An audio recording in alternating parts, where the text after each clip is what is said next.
Hello everyone, অনেক দিন পরে তোমাদের সাথে ভিডিও শেয়ার করছি। তো দেখো, এই খাবারটা আমার ননদ স্কুল থেকে নিয়ে এসেছিলো আমার জন্য। তো তেঁতুলের আচার সামথিং কিছু একটা হবে ওরকমই, কিন্তু আসল তেঁতুলের যে আচারটা আমরা খাই ওটা নয়। এ বেরিয়েছে 5 টাকা করে। তো মোটামুটি খেতে ভালো, খুব একটা খারাপ নয়। এখন লাল লাল হয়ে আছে, 5 টাকা দাম নিয়েছে। তো স্কুলের ওখানে বিক্রি হচ্ছিলো, বলে বৌদি তোমার জন্য নিয়ে আসবো।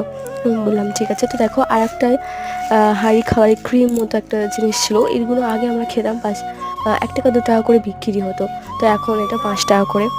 তো নিয়ে এসেছিলো, তো বললাম তুই খা।